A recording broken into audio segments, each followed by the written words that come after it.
My name is Rabnawaz Akbar. I'm a councillor here for the ward of Rusholme in the city of Manchester, and I've been elected member here since 2010. I was born in and bred in this country. My grandfather actually was a merchant seaman. He actually landed in Liverpool in 1956. He came to this country and he felt that the weather was too cold for him, and he said that the women's skirts were too short, so this wasn't the country for him. So he left after 6 months. He then asked if my father, who was his nephew and also his son-in-law, if he would like to come over to Britain from Pakistan. This was newly formed Pakistan, and we originate from the rural part of Kashmir, which is still a disputed territory between India and Pakistan. So my father came in 1962. He came to Bradford, which was at that time a lot of textile industry. My father wasn't educated. He'd served in the British Army, but he didn't have any formal qualifications. But he got a job as a weaver in the textile industry. He felt this was the right place for him. Basically, they were economic migrants, and we could improve our standard of living here and support the family, not only himself and his wife, but also he had family back home as well. His father, my granddad, had died when my father was actually 20 years old. And my father was left to kind of look after the other siblings because he was the eldest one. My mum came in May 1964, and they'd been married for 13 years by this time, and actually had given up hope of actually having any children. But when my mum came in 1964, she obviously registered with a family doctor, a GP, and the GP referred her to have some kind of fertility treatment on the National Health Service. And basically, it was simple. There was nothing complicated. It was just what my mum said, a cleansing thing. And I was born in August 1965. And my name, Rabnawaz, actually is two words. Rab in Urdu means God, and Nawaz is given. So it's like God-given. So that really is the story behind my birth. I've got 2 brothers. I had a sister who sadly passed away in 1971. She was 2.5. She died from pneumonia. And basically we stayed there till 1974. 1974 was I think the year of the OPEC crisis, the 3-day week. Obviously some of the industry shut. My dad lost his job, and so he was looking for another job, and we found a job in East Lancashire, in Great Harwood, again in the textile industry, which was dying itself, but he still ended up getting a job there. So we moved to Blackburn in 1974. So most of my childhood, my kind of primary school education, my secondary school education, my college education was in Blackburn. I then went to university, or at that time actually they were called polytechnics, the first one in our family who actually managed to get to higher education. I did a degree in applied chemistry, which was a 4-year sandwich course. And then I came back, and during the last year, my father actually fell ill, and he fell really seriously ill. He had a severe stroke, which meant that he was bedridden and he needed 24-hour care. So after graduating, I had a choice of getting a job or going into kind of doing a postgraduate, so that I could actually help my mum and my wife actually look after my father, because like I said, he was an army man, and although we got the help in terms of the lift and the chair and other kind of support, you needed kind of people around at the time to make sure to provide that 24-hour care. I got married in 1985, and my first child was born in 1988. I decided then to go into postgraduate a course at the University of Salford in polymer chemistry, where I did my master's. And because at that time my younger brother was also doing an undergraduate engineering course, we decided that we were spending too much money on kind of petrol and commuting to and fro from Blackburn to Salford.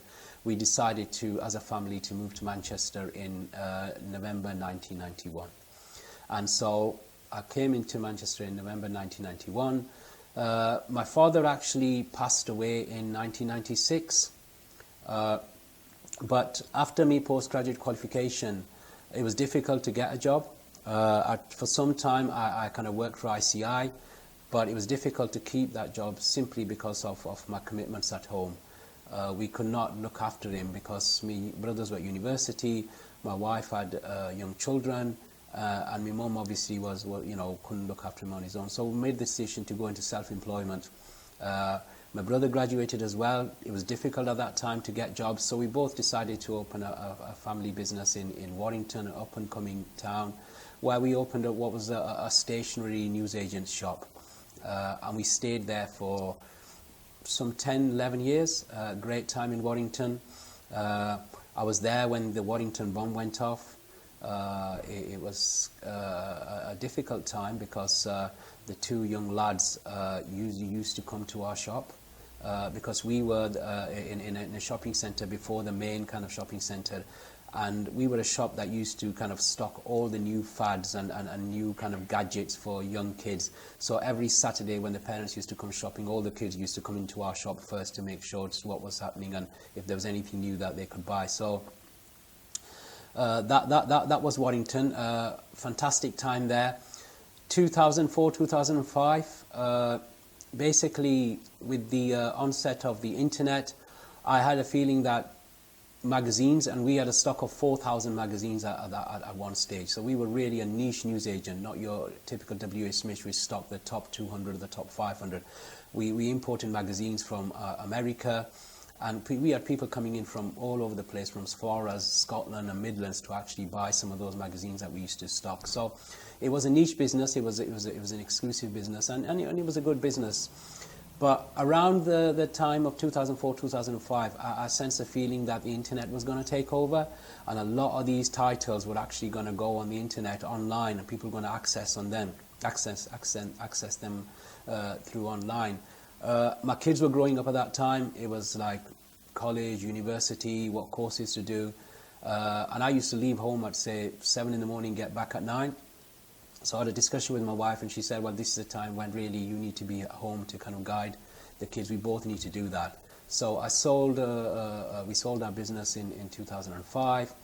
And then I basically came back to Manchester. And for somebody who works about 100 hours a week, I ended up in a part-time job in a youth centre manager in Withington. But that was only about 16 hours. So that left me a lot of hours. So I got involved in a lot of voluntary work. I basically became a governor of a local school where my children went. I got involved in kind of any group, local voluntary group that was going, including mosques, churches, you name it, I was there, including the Labour Party. And obviously I did a lot of kind of volunteering for the Labour Party, and it was in 2008 when I was asked if I wanted to kind of be a local councillor, if I had any kind of ambitions to be so. So basically, this was at that time, I had a chat with the family, and I thought, well, why not? So so the Rusholme branch selected me as a candidate, as their Labour Party candidate, to be a candidate in 2010 local election, which was also a general election year. To be honest, the Rusholme ward at that time had 3 Lib Dem councillors. It was regarded as a non-winnable seat, but it was an opportunity.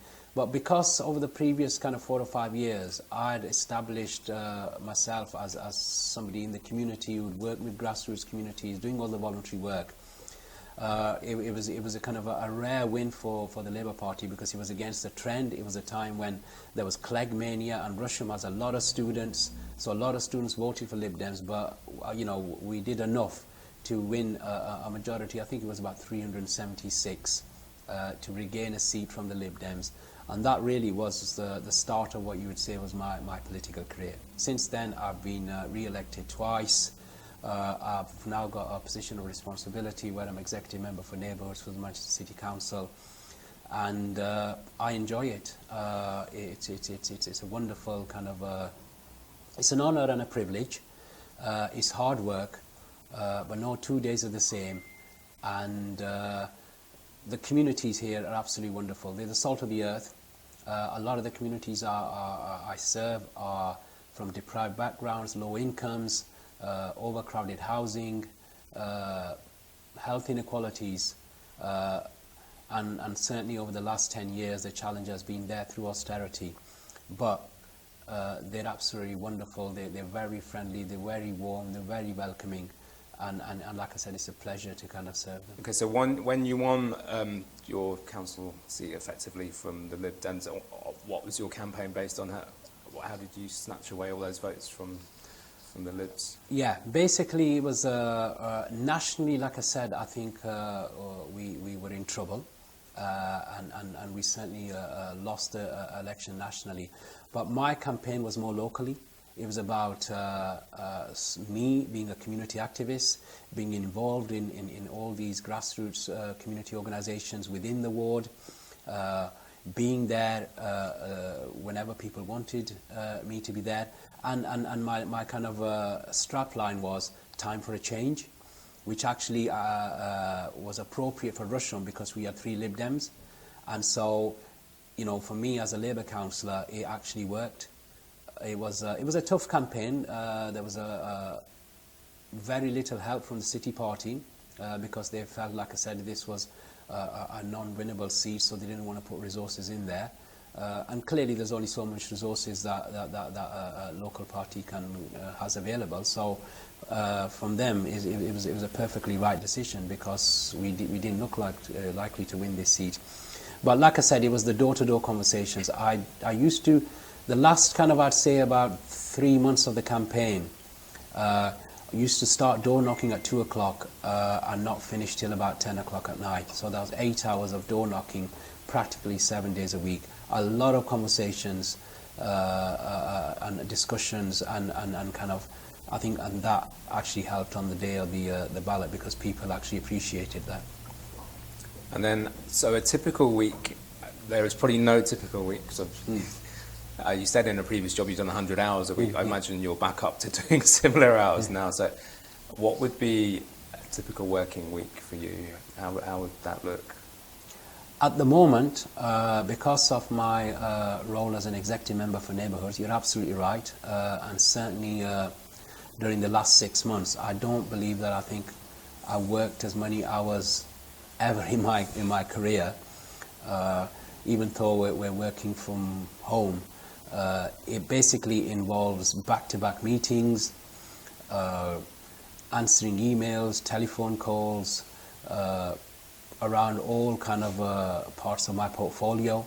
And as you can imagine, over the last 6 months, it's not been a normal week, and I would say a normal kind of a period for a councillor. It's been quite intensive. A lot of the times when we have meetings, we used to get papers about at least a week in advance, so it gives you time to read them, digest them. But during this pandemic, there are times when papers have arrived in the morning and the meeting is at about 10 o'clock, 11 o'clock. So you have to quickly kind of read through them, digest them, and be in a position to discuss and kind of scrutinize or talk about some of the issues that are highlighted in that paper. I don't know how long we're going to be in this situation. Clearly, it's an ongoing situation. What I can say is, though, I think where the city is about to probably face its most challenging period since the Depression, and I don't mean that in any way to exaggerate the situation, but health, finance, and economy. In terms of health, I'm not just talking about the virus.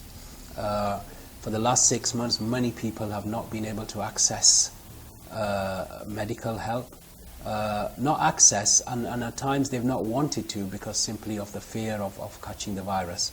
I'm talking about kind of people who've kind of maybe had minor kind of chest pains, people who've kind of, cancers may have been missed, and that really is a backlog there that is kind of waiting to be kind of assessed by the medical professionals, and I'm sure there are people who kind of will have developed cancer which has gone further, people who've got kind of heart condition which could have been better if treated a few months ago, but we will wait to see that.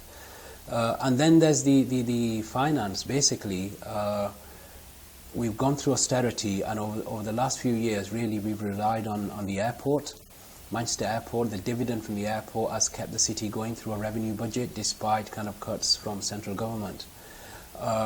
The next dividend from the airport is not expected until 3 years down the line. So you can imagine that has had a massive impact in terms of our revenue budget. Now, so far at the moment, government has kind of, I think, paid for some of the kind of costs that have been involved in dealing with the immediate aftermath of lockdown and the coronavirus pandemic. But I think they're still reluctant in terms of some of the income that we've lost as a city council through, through our assets or through kind of dividends, as in the Manchester Airport.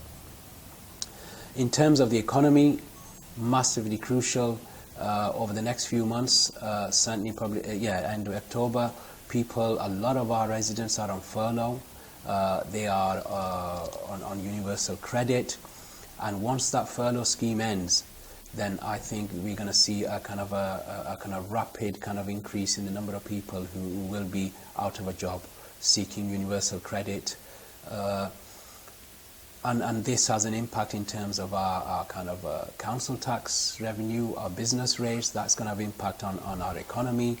Our nighttime economy is kind of we kind of proud of our kind of cultural and vibrant kind of events kind of sector that has been battered, and sadly I think that will be a sector that probably be the last one that's going to come out of this when crowds are allowed to gather in large numbers. So we've got a very uncertain future ahead of us, and it'll be a very difficult period, but we're ready for it as well as we can be, and we're going to do everything we can to help our residents get through this.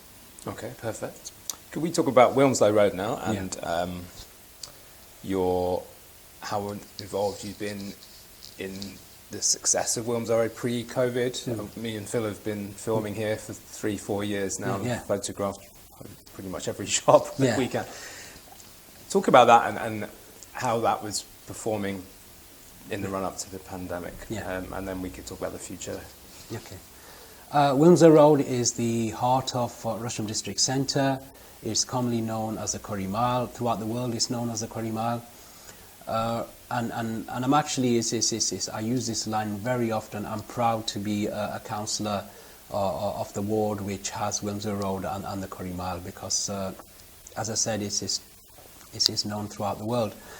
Wilmslow Road has actually changed. When I first got elected in 2010, there were a number of established curry houses.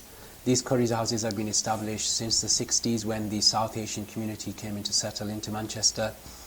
But as kind of market trends and people's cuisine tastes and culinary tastes change, and curry houses started to open up in the city centre, into other parts of Greater Manchester, the number of people actually visiting Rusholme District Centre for a curry has reduced. And that simply has been because of demographics and market trends. It wasn't to do with the fact that, in any way the standard of kind of cuisine was less or lower than what it had been before. We've had the rise in kind of shisha bars. Again, that was through the influx of migration from the Middle East following the 2003 Iraq War. A lot of people from the Middle East came and settled into Manchester and around kind of Rusholme, Moss Side, these areas. They've established as home, and so obviously they brought shisha with us, which is cultural in the Middle East, and we're having a challenge with that, and the challenge is because obviously in 2006 we had the Health Act, which banned smoking in indoors throughout the United Kingdom. Now, if you go down Wilmslow Road, I think there's hardly any. I don't think there's any shisha bar that's actually complying with the Health Act, and actually they're operating in violation of the smoking ban. And as well, apart from that, I think there is a lack of kind of knowledge about the seriousness of shisha smoking. how kind of dangerous it is compared to just smoking a packet of cigarettes. So I've been kind of really kind of conscious of that. And when you look at Manchester's figures for, young people smoking, at the moment it's around kind of, I think, 18 to 20%, or maybe slightly lower. But the national average is 13%. And so clearly we have a lot of work to do. There's still too many people in Manchester, too many of our residents who are actually falling ill because of illnesses related to smoking and tobacco. And at the end of it, shisha smoking is tobacco smoking. It is nicotine. It has harmful effects. And so we need to kind of continue to work on that. We do need help, because when the Health Act came in 2006, it did not actually look at shisha bars because they were rare at that time. The growth in shisha bars actually happened after that. So there's a gap in kind of primary legislation, and I've been working with parliamentarians like Shabana Mahmood in Birmingham to work with it to see how we can regulate this sector. We're not against shisha smoking per se, but clearly we want shisha premises to be able to kind of comply with the planning and building regulations, and certainly with the Health Act. But also people should be in an informed position to make that choice. Just like people are in an informed position when they buy that packet of cigarettes, and tells you on top of the packet in terms of the harm of cigarettes, we need to make sure that young people especially need to know that there are harms associated with shisha smoking, and then they can make that informed choice. It's an interesting viewpoint. It has made it a more lively street, arguably, at night time. Whether that's a good or not so good element to the Curry Mile, if it could be regulated and controlled, would that create a more acceptable sort of environment socially, do you think? I think so. And one of the reasons is, if you look at the people who actually go into the shisha bars, although all communities go there, the vast majority are from the Muslim community, and I think the attraction there is because shisha bars do not sell alcohol, so people can go and socialize in an environment where they can sit with their friends for 2-3 hours without having to kind of be in an environment where alcohol is being served. So I totally kind of understand the attraction for certainly young people and people who are kind of probably slightly older as well. But we need to find kind of or be in a place where we can have these places and people can sit there and enjoy an evening out. I have certainly kind of, we welcome that. You're absolutely right. I think if it wasn't for the shisha, if you walk down on some nights, certainly summer nights, it's a really nice kind of atmosphere where families there sitting there, and that's what you want in a Rusholme district centre. But I don't think as a council we will be able to kind of condone smoking. We're against that. So if and I've said this to many of these business people and entrepreneurs, if you could come up with something that would involve a kind of a product which would mean you could attract people there but without the smoking element, I think it'll be a fantastic success, and certainly you've got the market there, because people come here from all over the place. People come here from kind of Lancashire, Birmingham, London, Scotland, and so it's something that we're working towards, and I think if we do get some sort of regulation from central government in terms of primary legislation, I think that would be a positive way forward we can move in terms of how Rusholme District Centre looks in the future. And the other thing is, I think you've got to realise that there's a large kind of community living on either side of the road, and what a successful district centre is one that has a good daytime offer as well as a good nighttime offer. At the moment it's too heavily weighed towards the nighttime offer, so I think there needs to be a balance here. We've got no post office, we've got no bank, we really haven't got any one of the large supermarkets. They are on kind of towards Oxford Road, where near the university campuses, or towards Fallowfield where you've got the student halls. But in the middle, I think it would probably help if we had a kind of a coffee bar, like Costa or Starbucks or something like that. Something which would actually attract local people during the day as well. Because if you come here during the day, actually Rusholme District Centre doesn't start becoming alive around midday, 1 o'clock. In the morning is quite kind of empty. You've got a large college there, Zaverian College, so clearly students going there in the morning, break time. So I think that is really my vision of the district centre. I'm glad. Have you approached any of the big chains to come here? Yeah, absolutely. I know people who I've spoken to have done so, but I mean, obviously the pandemic has kind of, I would say, kind of halted a lot of kind of people's kind of, proposals and expansion programs or kind of plans for the foreseeable future. But yes, that is something that certainly I've been lobbying for, and I know people I've spoken to some of the large chains. I'm proud that I think we have a dedicated cycle lane. That certainly happened during my time. My colleague Kate Chappell, who's no longer a councillor here and moved back down to Brighton, I think we had a lot of stick at the time because cycling is not kind of the sort of thing that South Asian communities do. But we knew that the number of kind of accidents and fatalities to cyclists that was happening was just not acceptable. And really it was an ambitious project, and now the Rusholme District Centre kind of cycle pass is probably the most used cycle pass in the city. We've got 80,000 students and people who go to work, to the universities and the hospitals use that. In the long run, I think what would help here is we need a kind of a multi-storey car park, but I'm conscious of the fact of space. That is going to be difficult. But my panacea and kind of dream is that we have the tram system going down Wilmslow Road.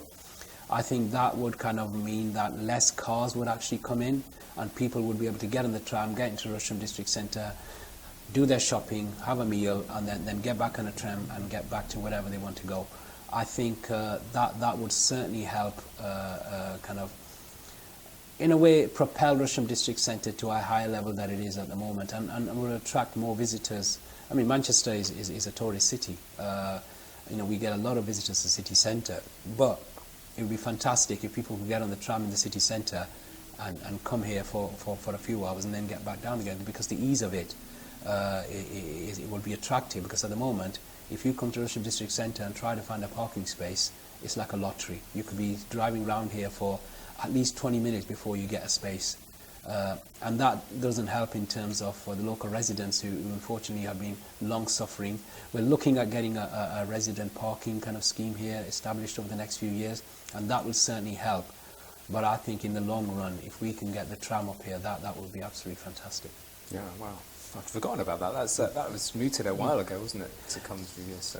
It used to have. I mean, Rusholme used to have, way back, if you look into history, there used to be a tram down Wilmslow Road. So absolutely no reason why it can't happen again.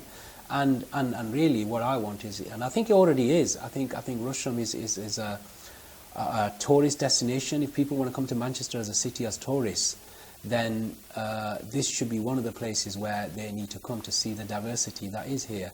There was a University of Manchester study that actually happened a few years back, and it was really interesting because what they did was they went around the Curry Mile speaking to different people, and they found that I think in any one time 90 different languages and dialects are being spoken. And that type of diversity I don't think you'll get anywhere else in Manchester. Manchester has 200 languages and dialects being spoken, give or take, plus or minus, whatever.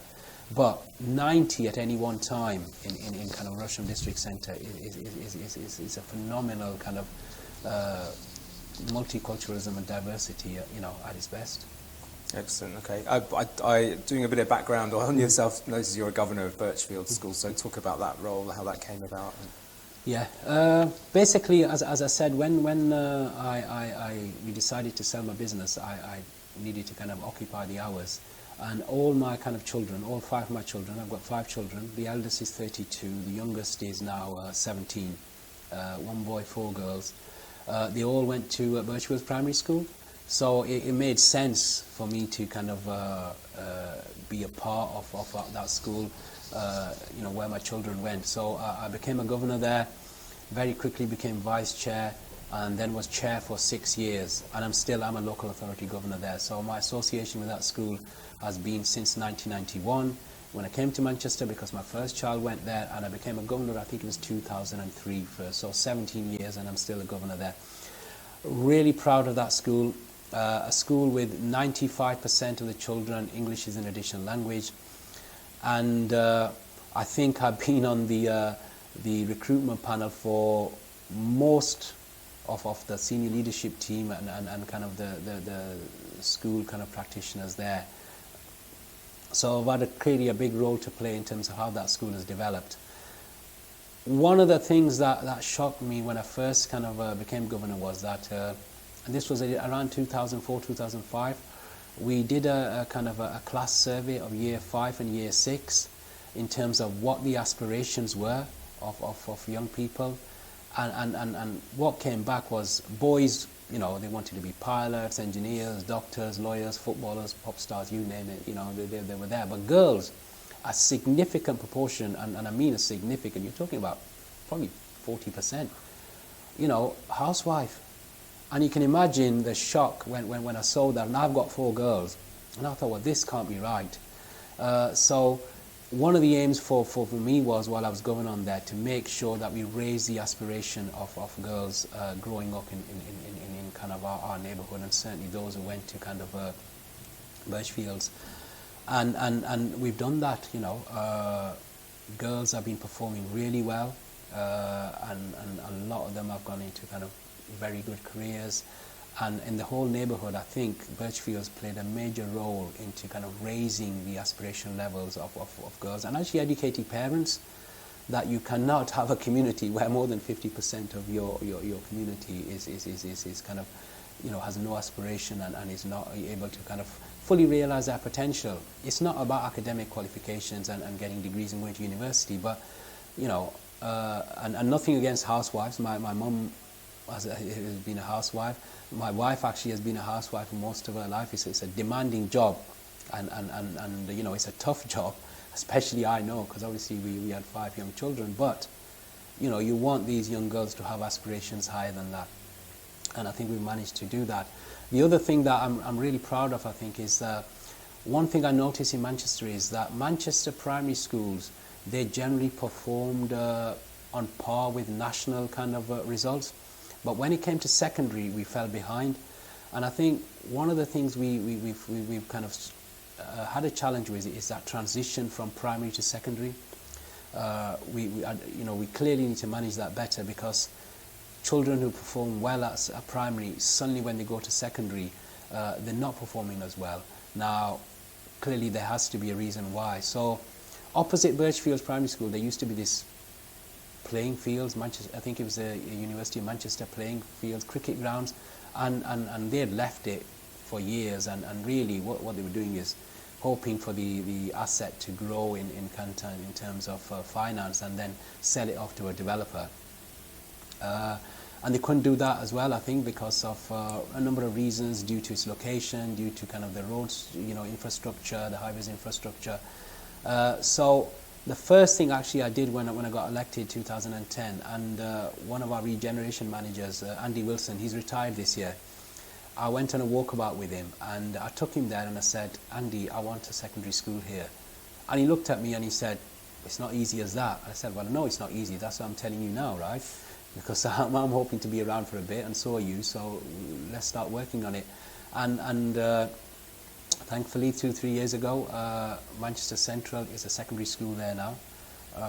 It's a co-head school, and again, that's what I also wanted, because this area was served by kind of single-sex schools, majority. So we had families who were leaving this area, because if you've got a boy or a girl, if you send them to different schools, then it's very difficult to kind of fully kind of have a relationship with both schools because of time commitments. Parents wanted to send their children to one school, so then they could actually be fully involved with that school and be able to do justice to their child, through that kind of secondary experience.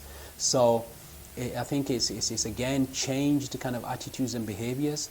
A lot of the kind of families, certainly from the South Asian background, Muslim background, parents were always sending them, well, I want to send them to Levenshulme or Wally Range because it's a single-sex school, and boys to Burnage is a single-sex school. And co-ed was a no-no. But I think, again, MEA now, this year, I think it'll be the third or fourth year of the cohort they're taking, and the numbers of applications are rising year by year, and we're getting more and more girls that are actually applying, which again is about changing attitudes, changing behaviours for a better, not only better for that community, but better for the city of Manchester. And how about your own daughters? So they've clearly have their own aspirations. What do they do? Yeah, I mean, I've been very lucky. Like I said, my father was uneducated. Not because of choice, because he wasn't sent to school. Yeah, his dad died at a very young age. He was the eldest. He then had to become the breadwinner. He joined the British Army, and basically, he was the main breadwinner along with his brother for a very long time. But when he came to this country, he was absolutely adamant that his kids were going to be educated in this country. We weren't allowed to go abroad back to Pakistan during the summer holidays, because during the summer holidays he wanted us to kind of make sure we continued going to the library and continued reading and making sure we kept on top of our studies. And all three of us went to university. My own children, I kind of continued with that ethos. My eldest did law at University College London. He's now working in London. My eldest daughter is an optometrist. She went to the University of Manchester. My other daughter, she did a kind of a degree in Middle Eastern history and Arabic, and also a master's in humanitarianism and conflict response, and she works in the voluntary sector. My third daughter is doing law in kind of Newcastle at the moment, and my youngest one is doing A-levels, and she's looking for a career in the healthcare profession. Well, it's a great advert for Birchfield Primary School. Absolutely, and it's amazing really how young people, when they have role models, how that can have an impact on your neighbourhood. When my kind of children were kind of going into university, I had parents come to me asking for advice in terms of what I did, what we did at home, what was our home routine, how to make it better, and I still do. So, it's something I'm really kind of proud of that I've managed to do that. I think I would have done that even if I was not in a role as a councillor. But clearly, being a councillor, I think that gives you a more of a profile, and so people approach you far more than if you were just an ordinary resident whose kids are actually kind of doing well. And there are a lot of kids now who are kind of doing really well. And to be honest with you, I think when you look at some of the kind of, like I said, the communities I serve, it's overcrowding. There are people living in social housing, 3 or 4 generations living in one house. They can't get on the housing ladder. They get married, or they have partners, and you've got grandparents, you've got grandkids living in the same property, sleeping in the living room, which have been kind of makeshift bedrooms, sharing one bathroom. It's not easy. Education and qualifications is the only way out of poverty. A lot of these families, and I think a lot of them have realised that, and I've kind of grabbed that opportunity to reach their full potential in school, do their best at school and college, and kind of make a career out of it. And it's not necessarily, like I said, academic. You can go through many routes, go through the apprenticeship route, but it's about realising the full potential, getting the qualifications, and having access to those jobs, which is a challenge for this city, I'll be honest with you. Manchester, after the bomb in '96, we became a city renowned for regeneration. People from all over the world wanted to come and invest in our city, and we before the pandemic, we're one of the kind of, what would say, most kind of fastest growing cities in Europe, and continue to be so. Our population is going to continue to grow well into the next decade. But we're conscious of the fact that we want people who are living in Manchester to be able to be part of that growth as well. And so some of the kind of measures, some of the kind of what I've been advocating for, has certainly helped some of the long-term residents in Manchester be able to kind of be part of that success story. Okay, excellent. Okay, last question for me, which is the most important one. You're a Man United fan. Yes. Who would you say, past or present, is the number one player for Man U that you thought, yeah, that is an incredible player? Past, George Best, fantastic footballer. Sadly, I think success they had over the kind of the 2 decades or so. I was a story I always tell is I used to kind of when I was at Salford, I used to work part-time as a waiter at a restaurant in Altrincham, A-Class, and a lot of the Manchester United players used to frequent that. And this is a true story, and if this ever gets out, Roy Keane, I don't know if he remembers me, but Roy Keane came in one evening and he had a meal, and on the way out there was 3 steps, and I was standing on the edge of the steps, and he basically he jumped the 3 steps, and I said to my colleague, I said, I thought he was injured. Mm-hmm. Right? He heard that, he came back down, and he gave me a £30 tip. So that's a nice little story. But there was others. There was a guy called Gary Gillespie who used to play for Manchester United. Unfortunately, Gary Gillespie was, I'd say, just had one too many that night. And but I don't think they wanted call a taxi to take him home. I think a couple of players came and took him home because they didn't want him to go in a taxi, and maybe if Alex Ferguson found out. So it was. I think that just showed you the respect they had for Alex Ferguson, and without doubt, I think a lot of the success was down to him. Managing so many different teams over that time, and players leaving, new players coming in, but to continue that success is absolutely phenomenal. Excellent, thank you for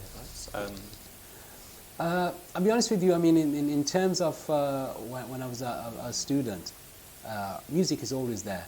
I was an ABBA fan. I know there was a bit of a resurgence, I think, recently, until Theresa May came onto that stage and to Dancing Queen, and then everybody thought no. So she killed that off. But I was an ABBA fan. Bruce Springsteen, Phil Collins, Genesis, Queen. I grew up in that type of era, so that's the type of music I'm into. At the moment, I used to play a lot of football, actually, which is what my interest is, and I continued playing until I was the age of 50. I used to play 7-a-side or kind of even 11-a-side with my son until that age. But my knees gave up, so I've stopped that. But at the moment, I'd say I think it's now. I'll be honest with you. You have very little time, and politics and communities is my interest. I'd like to get involved in anything that people kind of are starting up or initiating at a grassroots level, and I'm loving it. And I think when you actually enjoy what you're doing, you actually don't mind the hours you put in. I'm certainly, if anybody tells you there's money in politics, that's not the truth. I'm earning far less now than I was maybe when I was self-employed. But as I said to people, now actually sometimes, a lot of I have the time to actually enjoy the day. I can actually have 2 meals a day. When I was working at the shop, sometimes I'd have breakfast, and because we were so busy during the day, I wouldn't actually get a chance to kind of have a proper meal until I got home in the evening. So I enjoy kind of time with my family. My mum still lives with me. So I think it's not always about money. I think, and that's what I say to young people out there. There is this tendency that young people, when you ask them what career you want, and they say, oh, how much does this person earn? How much would that career earn? It's not about money. It's not about material wealth. It's about being your inner happiness. And at the moment, I think I just absolutely enjoy what I'm doing. And I'm passionate about it. And I'm still young enough. I'm 55, so hopefully I've got another good 15 years in me I think, I can make a difference. And that's what you get into politics for, to change and make things better for the people. And I think, hopefully, I'm doing a good job, and obviously I look forward to the challenges in the future. That's the right answer. Yeah.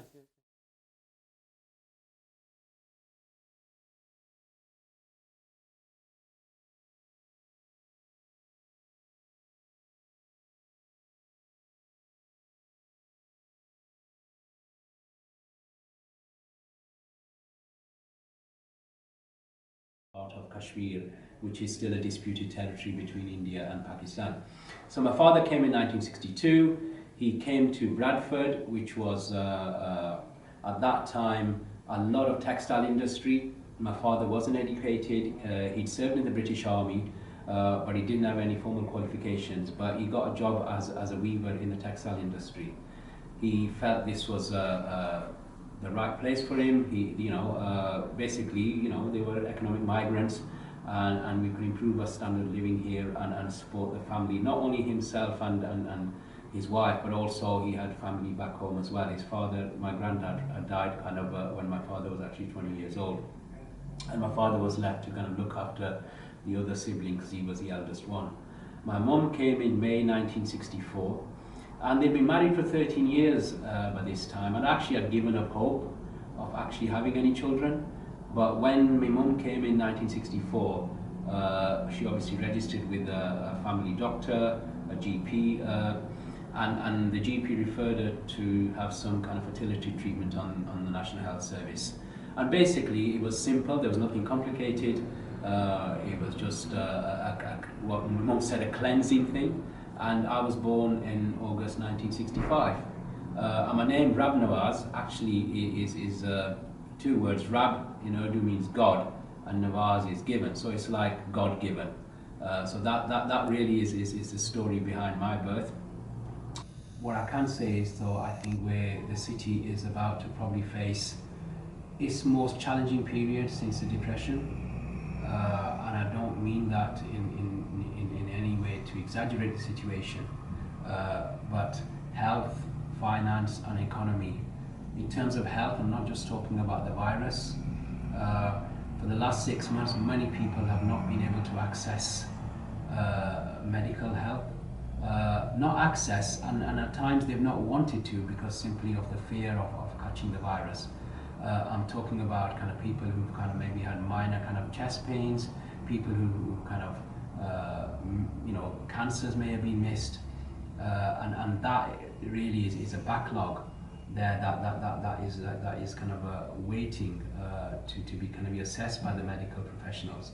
And I'm sure there are people who kind of will have developed cancer which has gone further.